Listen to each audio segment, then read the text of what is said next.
గమనిస్తే కొన్నిసార్లు ఎంత ఆశ్చర్యం వేస్తుందో కదా. అవును, నిజమే. మొన్న మా ఇంటి దగ్గర గోడ మీద ఒక వరుసలో చీమలు వెళుతున్నాయి. వాటిని చూస్తూ ఉంటే తెలియకుండానే నాలో ఓ ఆలోచన వచ్చింది. ఏంటది? వాటికి ఏ ట్రాఫిక్ రూల్స్ లేవు, ఏ మేనేజర్ లేడు, అయినా ఎంత క్రమశిక్షణతో అన్నీ కలిసికట్టుగా వెళ్తున్నాయి. కరెక్ట్. ప్రకృతి మనతో మాట్లాడకుండానే ఎన్నో విషయాలు చెబుతుంది. సరిగ్గా ఈరోజు మనం సరిగ్గా ఇలాంటి ఒక అంశం గురించే లోతుగా మాట్లాడుకోబోతున్నాం. మంచిది. మన దగ్గర the green class room unity through nature అనే మూలం నుంచి కొన్ని చాలా ఆసక్తికరమైన భాగాలున్నాయి. ఓ, బాగుంది. ప్రకృతి మనకు సహకారం, ఐక్యత, ప్రేమ ఇలాంటి విలువలను ఎలా నేర్పిస్తుందో తెలుసుకోవడమే ఈరోజు మన పని. తప్పకుండా. అయితే ఈ చర్చ మొదలుపెట్టే ముందు మనం ఒక విషయం గుర్తుంచుకోవాలి. చెప్పండి. ఈ మూల గ్రంథం కేవలం ప్రకృతిని వర్ణించి వదిలేయడం లేదు. అది ప్రకృతిని ఒక పెద్ద అద్దంలా మన ముందు పెడుతోంది. అద్దంలాగా? మరి మన సమాజంలో ఎలా ఉంది అని మనల్ని మనం ప్రశ్నించుకునేలా చేస్తోంది. ఆసక్తికరంగా ఉంది. సరే, అయితే ఆ పచ్చని తరగతి గదిలోకి వెళ్దాం. మొదటి ఉదాహరణే చాలా అందంగా ఉంది. అద్దంలా మెరుస్తున్న చెరువుల్లో తామర పువ్వులు వికసిస్తున్నాయట. వాటి కోసం ఎదురు చూసే తుమ్మెదలకు ఆ పువ్వులు ఆనందాన్ని పంచుతున్నాయని. అలాగే వసంతం రాగానే కోకిలల కోసం మామిడి చెట్లు లేత చిగుళ్లను అందించడం. అవును, వినడానికి ఒక రకమైన ప్రశాంతంగా ఉంది. నిజమే.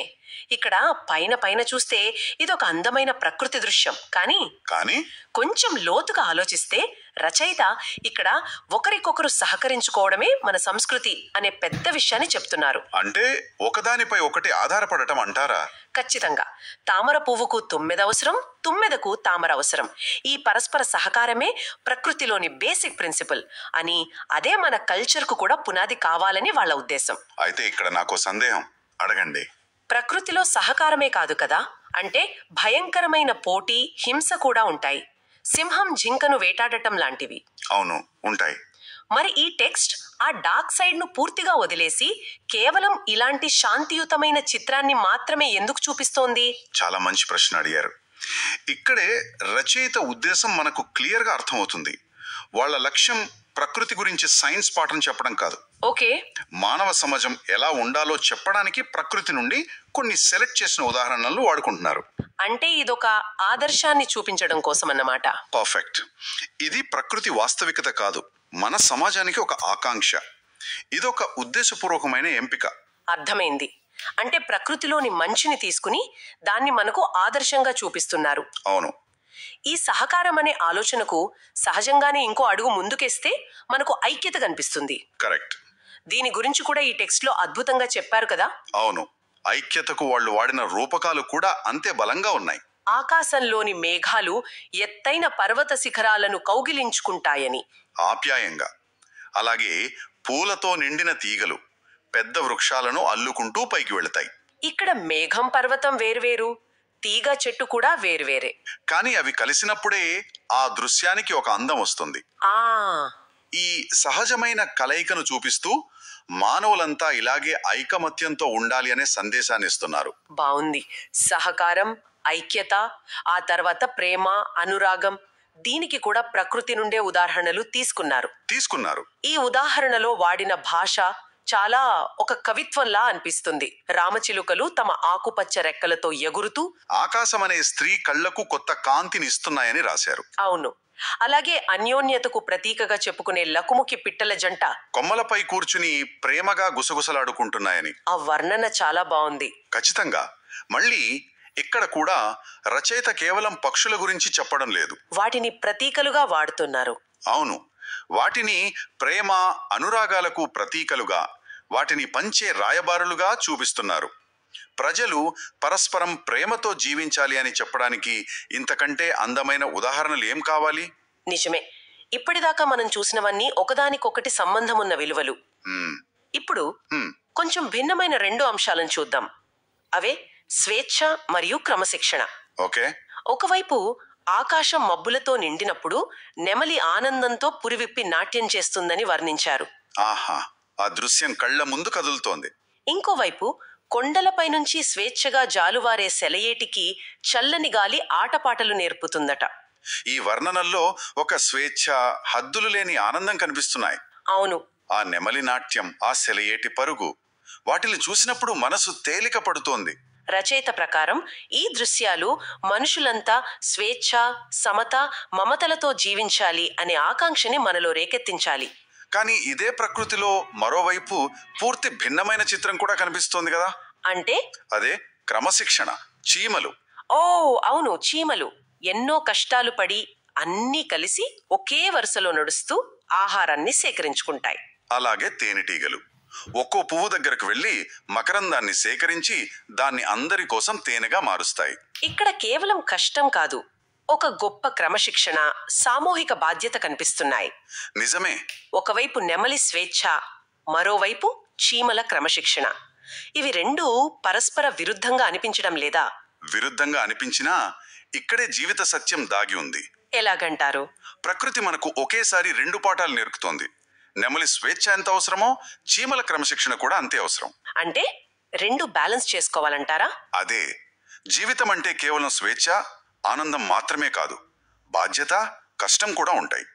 ఈ రెండింటి మధ్య సమతుల్యతను సాధించడమే అసలైన జీవన నైపుణ్యం అని ప్రకృతి మనకు చెబుతోంది. ఇది మనం రోజు చూసేదే కదా. అవును. వారాంతంలో స్నేహితులతో ఆనందంగా గడపడం నెమలి నాట్యం లాంటిదైతే, సోమవారం ఉదయం మళ్ళీ పనికి వెళ్లడం చీమల క్రమశిక్షణ లాంటిది. సరిగ్గా చెప్పారు. రెండు అవసరమే. నిజమే.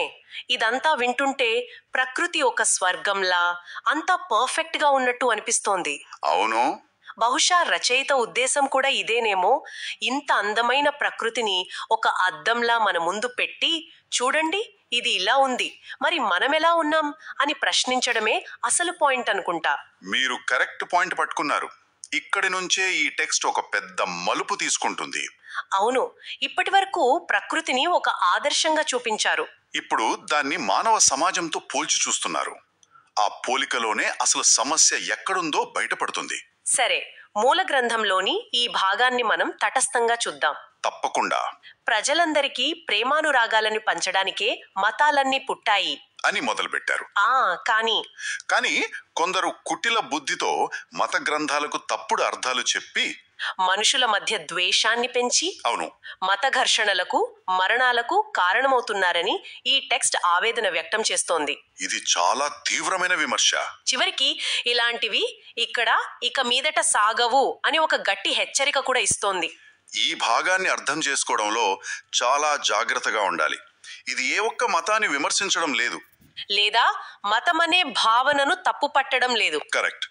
ప్రేమను పంచడానికి పుట్టిన ఒక వ్యవస్థను కొందరు తమ స్వార్థ ప్రయోజనాల కోసం ద్వేషాన్ని వ్యాప్తి చేయడానికి ఎలా వాడుకుంటున్నారో ఎత్తి చూపుతోంది. మనం ఇంతకుముందు మాట్లాడుకున్న ప్రకృతిలోని సామరస్యానికి ఇది పూర్తి విరుద్ధంగా ఉంది. ఎగ్జాక్ట్లీ. ప్రకృతిలో తీగ చెట్టును అల్లుకుపోతుంటే ఇక్కడ మనిషిని విడదీస్తున్నాడు. ప్రేమకు సాధనంగా ఉండాల్సిన దాన్ని హింసకు ఆయుధంగా మార్చడాన్ని ఈ టెక్స్ట్ తీవ్రంగా ఖండిస్తోంది. ఈ తీవ్రమైన హెచ్చరిక తర్వాత టెక్స్ట్ మళ్ళీ ఒక ఆశాజనకమైన ముగింపు వైపు వెళ్తుంది. అవును. ఆకాశంలో నీలి మేఘాల కింద స్వేచ్ఛగా ఎగిరే పక్షులు, వాటితో పాటు ఈ భూమి మీద రాత్రింబావులు కష్టపడే కార్మికులు, రైతులు, వీళ్ళందరూ కలిసికట్టుగా ఒకే ఆకాంక్షను వ్యక్తం చేస్తున్నారని చెబుతోంది. అవును. ఈ చివరి భాగం మొత్తం చర్చకు ఒక అందమైన ముగింపిస్తుంది. ఇక్కడ ప్రకృతి అంటే పక్షులు మరియు శ్రమించే మానవాళి, అవును, కార్మికులు, రైతులు, వీళ్ళిద్దరూ ఒకే గొంతుకుతో మాట్లాడుతున్నారు. వాళ్ళ కోరికేంటి? ఈ ప్రపంచంలో అందరికీ సమానత్వం దక్కాలని, శాంతి సౌఖ్యాలు నెలకొల్పాలని వీరందరూ కోరుకుంటున్నారట. అంటే ప్రకృతి, మానవత్వం ఈ రెండింటి ఉమ్మడి లక్ష్యం శాంతి, సమానత్వమే అని చెబుతున్నారన్నమాట. అదే సమస్యను ఎత్తి చూపి పరిష్కార మార్గాన్ని కూడా ఆశ రూపంలో మన ముందుంచుతున్నారు. అద్భుతం. సరే, ఈ చర్చను ముగిద్దాం. ద గ్రీన్ క్లాస్ రూమ్ అనే ఈ మూలం నుండి మనం నేర్చుకున్నదొక్కటే. ఏమిటది? ప్రకృతి కేవలం చూడటానికి అందమైనది మాత్రమే కాదు, అది మనకు సహకారం, ఐక్యత, ప్రేమ ఇలాంటి అమూల్యమైన జీవిత పాఠాలను నేర్పే ఒక పెద్ద నిశ్శబ్ద గురువు. ఈ పాఠ్యం యొక్క అసలైన ప్రత్యేకత అదేనండి. సమాజంలోని సంక్లిష్టమైన నైతిక సమస్యల గురించి మాట్లాడటానికి ఇది ప్రకృతి నుండి చాలా సులువైన ఉదాహరణలను వాడుకుంది. అందరికీ తెలిసిన ఉదాహరణలు. అవును, తామర పువ్వు నుండి తేనెటీగ వరకు, మేఘాల నుండి నెమలి వరకు ప్రతిదీ మనకు ఏదో ఒక పాఠం నేర్పుతూనే ఉంటుంది.